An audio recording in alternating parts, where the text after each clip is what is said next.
क्यों गुमराह करना है।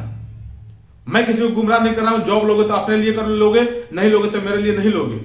अपने लिए आप लोग कर रहे हो, मेरे लिए नहीं कर रहे हो। मेरा काम है बस आप लोग को इन्फॉर्मेशन देना, आपको गाइड कर देना, आपको मोटिवेट करना। आपको तो जय हिंद दोस्तों, मैं रवि गुप्ता फिर स्वागत करता हूं आपके ही अपने YouTube channel A to Z first blog में।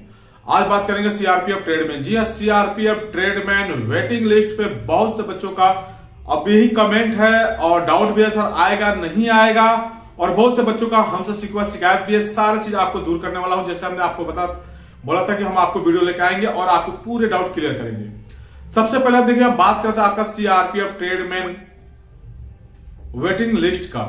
तो बहुत से बच्चे बोले सर आप एक चीज पे नहीं बोलते हो, सर कभी बोलते हो आएगा, कभी बोलते हो नहीं आएगा। देखिए, हमने आपको शुरू से लेकर अभी तक यही बोला है कि भाई विभाग वेटिंग लिस्ट निकालने के मूड में नहीं है, यानी नहीं आएगा। अब वो 100% तो भैया हम विभाग में बैठे नहीं है। विभाग चाहे तो निकाल सकते, लेकिन 90% हमने क्या बोला था, 90% आपका नहीं आएगा, नहीं आएगा। 10% है कि आपका आ सकता है, क्योंकि जो कोर्ट केस हुआ है इसके अकॉर्डिंग मैं बोल रहा था 10% ही रखा हूं। इसलिए 10% रखा था क्योंकि आपको पता है कि सीआरपीएफ पैरामेडिकल का 5 भर्ती जो वाशरमैन का था उसका 2 साल से अभी पेंडिंग में रखा गया, उसका भी कोई रिजल्ट नहीं आ रहा है। तो भैया आपके ये कहां से आएगा। और मैं बार बार बोल रहा हूं कि नई भर्ती आने वाली है, इसके लिए हो सकता है विभाग बोले कि भाई उस भर्ती में हम ऐड कर देंगे। 90% विभाग की तरफ से चांस है कि नहीं आएगा। मैं हर एक वीडियो में बोला हूं, लेकिन पता नहीं बच्चे कहां से देखते हैं, क्या बोलते सर बोले कि आपने बोला था आएगा।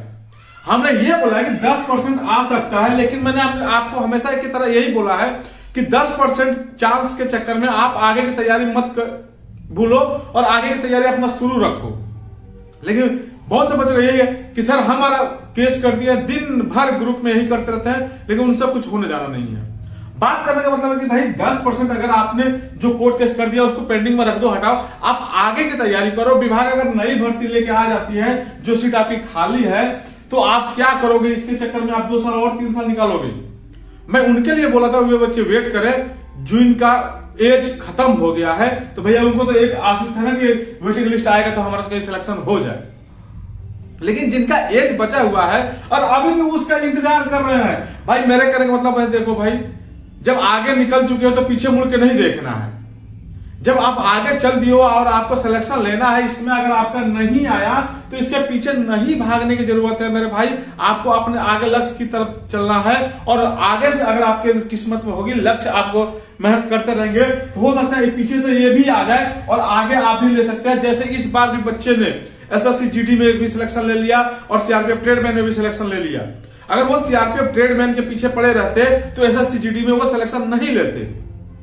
तो मैं साफ साफ यही बोलता हूं कि आप लोग आगे की तैयारी करते रहिए और ये आप छोड़ दीजिए आप कोर्ट पे। इसका जो डिसीजन होगा वो आएगा, नहीं तो नई भर्ती निकालेगी उसको कीजिए। बीएसएफ की आने वाली है या जितने भी और भर्ती आने वाली है, आपका एसएससी जीडी का भी चल रहा है, फिर हर साल एसएससी जीडी की आती है, उसकी तैयारी कीजिए। आपका रेलवे की आ गई है, ड्राइवर की आ गई, आईटीबीपी की, अरे वैकेंसी आ रही है, हम आपको अपडेट दे रहे हैं, उसकी तैयारी करो ना। आप इसके चक्कर में क्यों पड़े हो, इसको छोड़ दो आप लोग। और ज्यादा बच्चे नहीं है, बहुत से कम बच्चे हैं, लेकिन आगे की तैयारी सब कर रहे हैं। दूसरा आपका सवाल है कि सर आप कुछ पता नहीं करते हो। मेरे भाई हमने क्या बोला, हमने जब जितने बार बात करना था हमने कर लिया। हमारे पास ना ही आया है कि भैया वेटिंग लिस्ट नहीं आना है। चाहे आप जो भी करो, आप भी गए होंगे, जहां भी गए होंगे जीसी वगैरह में, आपको यही बोला गया कि भाई आपका वेटिंग लिस्ट नहीं आएगा, आप चाहे तो कोर्ट का सहारा ले सकते हो। वही बात मैं आप लोगों को बार बार समझा रहा हूं, लेकिन आप लोग समझोगे नहीं। बस सर वेटिंग लिस्ट कब आएगा, आएगा। मेरे भाई जब आएगा तो आ जाएगा। तो इसके चक्कर में हम क्यों अपना बर्बाद करें आपकी आगे की तैयारी।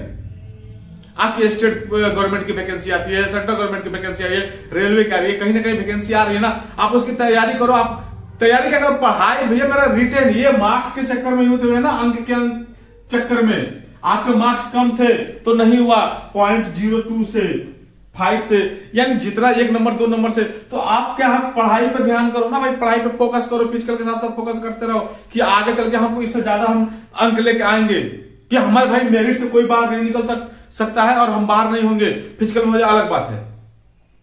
दूसरा बात, बच्चे बहुत से वो यही बोल रहे हैं कि सर सिर्फ एनएसक्यूएफ लेवल का सर्टिफिकेट बेच तो रहे हैं, बेच तो रहे हैं।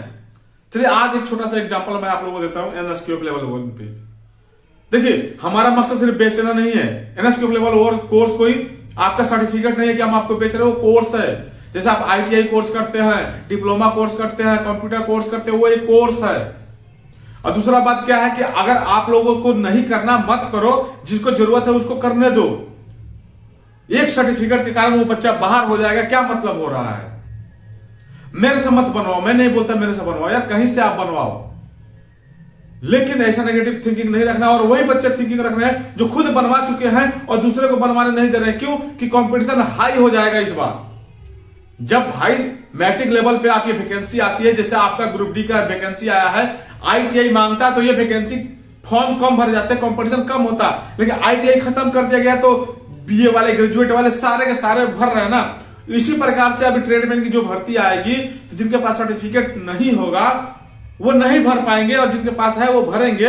इसलिए कंपटीशन कम करने के लिए बच्चे एक दूसरे को सजेस्ट करें, नहीं बनवाना है, नहीं लगेगा, ये नहीं होगा भैया। 3,000 3,500 रुपए से, ठीक है ना, आपका 3,000 ₹3,500 से आपका कुछ जाने वाला नहीं है, ना कुछ घटने वाला है, और ना ही मैं करोड़पति बनने वाला हूं। आप कहीं से भी बनवा लो, कोई करोड़पति नहीं बनेगा, ये आपके ही काम आएगा, हमारे काम नहीं आने वाला है।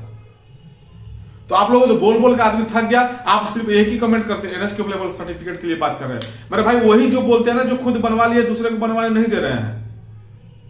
ITBP के लिए फोन करते हैं, सर चलेगा कि नहीं चलेगा, बैक डेट में बना दो। 50 बार बोल दिया भाई बैक डेट में नहीं बनता ओरिजिनल सर्टिफिकेट, फिर बोलते सर चलेगा या नहीं चलेगा। मेरे भाई हमने पहले ही बोल दिया है, ये विभाग के ऊपर डिपेंड करता है, आपका चलेगा नहीं चलेगा। BSF ने लिया था, इसलिए हमने आप लोगों को बोला था कि आपके पास एक चांस है, बाहर तो हो ही रहे हैं। और ये आपको ये नहीं है कि आपका ये सर्टिफिकेट बनवा लेंगे तो 6 महीने 2 महीने में आपका एक्सपायर हो जाएगा। भैया लाइफ टाइम चलने वाला है।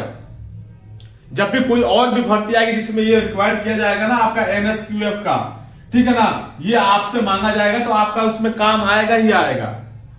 अब देख लो आपको बनाना है या नहीं बनवाना, वो आपके ऊपर है। और दूसरा बात, जो वेटिंग लिस्ट वाले बच्चे हैं ये, अब वो आप पे डिपेंड करता है। अगर इसके चक्कर में पड़े रहना है तो पड़े रहो, अपना काम ही करते रह जाओगे। और जो बच्चे को सिलेक्शन लेना है, भैया मैं बोलूंगा इसको पेंडिंग में डालो, आएगा तो आपका वेल एंड गुड है, नहीं आएगा तो आगे की तैयारी करो, रिटर्न वगैरह फिजिकल वगैरह मजबूत रखो आगे के सिलेक्शन के लिए।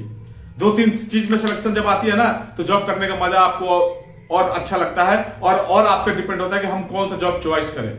बहुत से बच्चे ट्रेडमैन में नहीं जाना चाहते थे, हालांकि नाम आया है, जा रहे हैं, फिर वापस भी जा रहे हैं, वो बात की बात है। लेकिन आप तो सिलेक्शन तो लो पहले। तो ये मेरे कहने का मतलब है कि वेटिंग लिस्ट का मेरे भाई विभाग की तरफ से अभी भी ना है 10%। मैं अभी भी आप लोग वही बोल रहा हूं कि 10% ही चांस है आने का, 90% चांस है मेरे भाई नहीं आएगा। ठीक है, अब आप लोग देख लो कि तैयारी करना है कि वेटिंग लिस्ट के चक्कर में पड़े रहना है। कोई गुमराह कर रहा है कि हमने ये किया है, वो किया है। अगर सारे अगर सही बोल रहे हैं तो हमारा व्हाट्सएप ग्रुप है, ठीक है ना, आपका वेटिंग लिस्ट वाले का सारा जितने भी कोर्ट केस किए हैं वो सारा एक बार अपना अपना जो भी कोर्ट केस का है वो डालो। नहीं डालेंगे क्योंकि गुमराह करना है। मैं किसी को गुमराह नहीं कर रहा हूं। जॉब लोगे तो अपने लिए कर लोगे, नहीं लोगे तो मेरे लिए नहीं लोगे।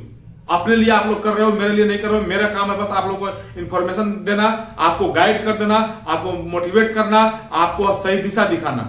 उससे आगे मेरा कोई काम नहीं है।